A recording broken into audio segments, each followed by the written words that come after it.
আজকে বানিয়ে ফেললাম মজাদার পাকোড়া, বাঁধাকপি বা পাতাকপির পাকোড়া। পুরো ভিডিওটি দেখতে থাকুন কিভাবে রেসিপিটি করেছি। আসসালামু আলাইকুম। এটা হচ্ছে বাঁধাকপি বা পাতাকপি, সেটা আপনারা সবাই চিনেন। শীতের সময় এই সবজিটা আমার কেন জানি ভালো লাগে না, তবে এই সবজিটা আমি শুধুমাত্র পাকোড়া করেই খেয়ে থাকি। বাসায় কিন্তু এটা ভাজি হিসেবে খায়, আমার আব্বুর খুব পছন্দ, বাসায় সবাই পছন্দ করে। এটা কিন্তু বিভিন্নভাবে রান্না করা যায়, গরুর মাংসের সাথে রান্না করা যায়, তারপর হচ্ছে কেউ কেউ হচ্ছে বিভিন্ন তরকারিভাবেও খেয়ে থাকে, ভাজি খেয়ে থাকে। কিন্তু আমার কেন জানি এটা এত বেশি পছন্দ না। আমার শুধুমাত্র মাঝে মধ্যে ভাজি খাওয়া হয়, আর বেশিরভাগ সময় পাকোড়া হিসেবে খাওয়া হয়। পাকোড়া বানানোর জন্য কি কি করছি সেটা দেখুন। প্রথমত তো এটাকে সুন্দর করে কুচি কুচি করে কেটে নিতে হবে। বড় বড় করে কাটলে কিন্তু টেস্ট পাবেন না। এটার জন্য যে আমি একটা মেশিন ইউজ করছি, এটা বাণিজ্য মেলা বা রপ্তানি মেলা আপনারা পেয়ে যাবেন। এটা খুব একটা ইফেক্টিভ একটা মেশিন। এটা দিয়ে আপনারা পেঁয়াজও খুব সুন্দর করে কাটতে পারবেন। আপনার 5-6 কেজি পেঁয়াজ অনায়াসে 10-15 মিনিটের মধ্যে কেটে ফেলতে পারবেন। এত কম সময় পেঁয়াজ কাটা আসলে একটা টাইম বেঁচে যায়, আর হচ্ছে আপনাদের হাতের একটা কাজ দ্রুত হয়ে যায়। বড় বড় রান্নায় কিন্তু এই মেশিনটা ইউজ করা যায়। যাই হোক, আমাদের বাসায় এটা অনেক কাজের একটা জিনিস, আপনারা চাইলে নিয়ে রাখতে পারেন। এরপর কি করলাম দেখেন, যে কুচি কুচি করেছি, পাতা টাতা যদি পড়েও থাকে সেগুলোকে ধরেও কিন্তু আবার কুচি কুচি করে নেবেন। এই কুচি কুচি করে না করলে কিন্তু ভালো করে ভাজার সময় সিদ্ধও হবে না, সেরকম মজাও লাগবে না।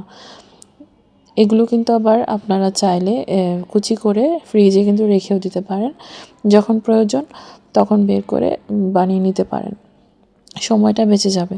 তো আমরা এটা কুচি করে নিয়ে দেখেন এখন ধুচ্ছি। ধোয়াটা কিন্তু ইম্পর্টেন্ট, কারণ সবজি বা যে কোনো জিনিস বাহির থেকে নিয়ে আসার পর না ধুলে কিন্তু সেটা কিন্তু অনেক রকমের রাসায়নিক সার প্রয়োগ করা থাকে বা মেডিসিন প্রয়োগ করা থাকে, যেটা কিন্তু স্বাস্থ্যের জন্য ক্ষতিকারক। সেজন্য আপনারা যে কোনো সবজি বা শাক ভালো করে ধুয়ে পানিতে ভিজিয়ে রাখবেন।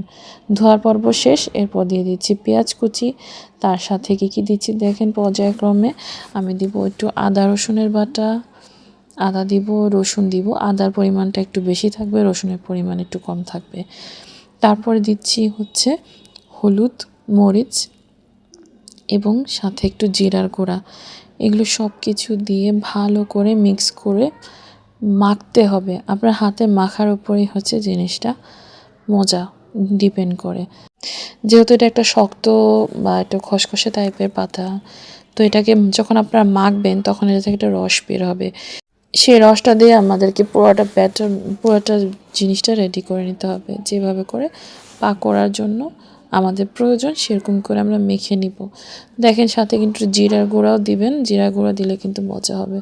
পেঁয়াজ, বাঁধাকপি, হলুদ, মরিচ, আদা, রসুন সব কিন্তু দিয়েছি। কিছু মশলা হাতে রেখেছি, এখন এগুলোকে সুন্দর করে মাখতে থাকবো যতক্ষণ পর্যন্ত না পাতাটা একটু নরম হয়ে আসে।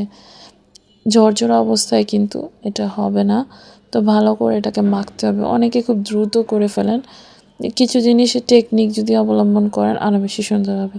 এর সাথে এখন কি দিয়েছি বলুন তো, এখন দিয়েছি চালের গুঁড়ি। চালের গুঁড়ি দিলে কি হবে, ক্রিস্পি হবে, সেজন্য দিচ্ছি চালের গুঁড়ি। পরিমাণ মতো চালের গুঁড়ি দিয়ে নিবে। চালের গুঁড়ি দিয়েও আবারও মাখতেছি যাতে এটা সুন্দর করে মিশে যায়। তো আপনারা মাখার উপরেই এটার টেস্টটা ডিপেন্ড করে। দেখেন কতগুলো পাতা অল্প হয়ে গেছে। এরপর দিচ্ছি আটা। আটা কেন দিচ্ছি, আটা দিলে এটা যে বাইন্ডিংয়ের কাজটা করবে, আটা না দিলে এটা ছাড়া ছাড়া হয়ে যাবে, সেজন্য দিচ্ছিলাম আটা। আটার সাথে আর কি দিলে ভালো হয়, এই অবস্থাতেও কিন্তু আপনারা হচ্ছে পাকোড়াটা বানাতে পারেন। তবে এটার টেস্টটা আর একটু বাড়াতে চাইলে আপনারা কি করবেন, একটা ডিম অ্যাড করতে পারেন। আটাটা কেন আবারও দেওয়া হলো, এখানে মনে হচ্ছে যে বাইন্ডিংয়ে একটু কম হয়েছে, তাই আমরা আরেকটু আটা দিয়ে দিলাম। সাথে কিন্তু আরেকটা ডিম অ্যাড করে দিব আমরা। ডিম অ্যাড করলে কী হবে, জিনিসটা টেস্টটা একটু বাড়বে এবং জিনিসটা ভাজার সময় ফুলবে। তো যখন এটা মোটামুটি মাখা হয়ে যাচ্ছে আটাটা, তখন এই পর্যায়ে দিচ্ছি একটা ডিম। ডিমটা অবশ্যই রুম টেম্পারেচারে নিয়ে নেবেন।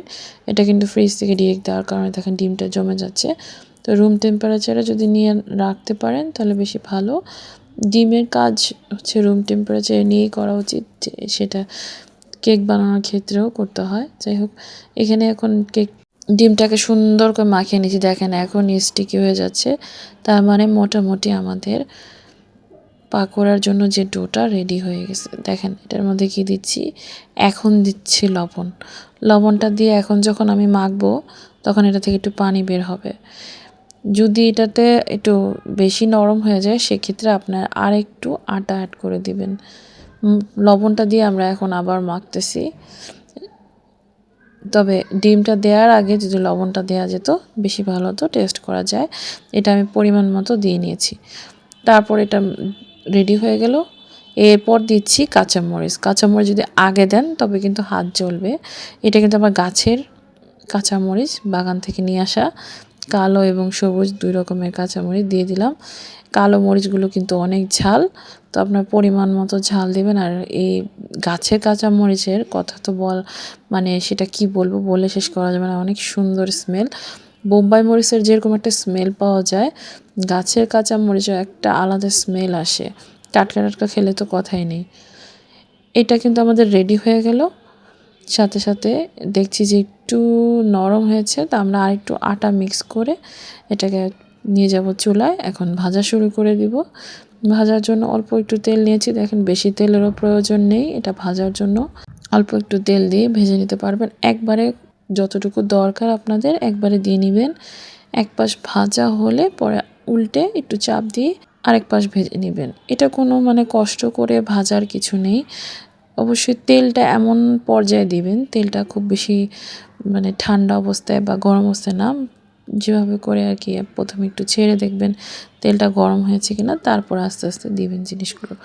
তো এই যে দিয়ে দিচ্ছি, দেখেন কড়াইয়ে যতটুকু তেল লেগেছে এই তেলেই কিন্তু অনেকগুলো পাকোড়া ভাজা হয়ে যাচ্ছে। তো বাহিরের খাবার না খেয়ে নিজের তৈরি হাতের অবশ্যই তেলের জিনিস খাওয়া এতটা স্বাস্থ্যের জন্য ভালো না, তারপরও অল্প তেলে কিন্তু ভাজছি জিনিসটা। তো নিজের কাছেও একটা মানে ভাল লাগবে যে না, নিজের বাসায় রান্না করা ভাজা তেল, এই তেল কিন্তু 14 বার ইউজ হয়নি। বাহিরের তেলগুলো কিন্তু ওরা অনেকবার ইউজ করে থাকে। তো ফ্রেশ তেলে ভাজা নিজের হাতে করে নেবেন পাকোড়া। পাকোড়া কিন্তু রেডি, দেখাচ্ছি একটু ভেঙে। দেখেন গরম গরম পাকোড়া ভাঙছি, এই দেখেন একদম পাতাগুলো কিন্তু সবুজ হয়ে আছে, কিন্তু খেতে কিন্তু অনেক টেস্ট। এটা কিন্তু কাঁচা মনে হবে না, যেহেতু মেখেছি, ভালো করে মাখলে আর কাঁচা থাকে না। তো ইয়ামি পাকোড়া রেডি।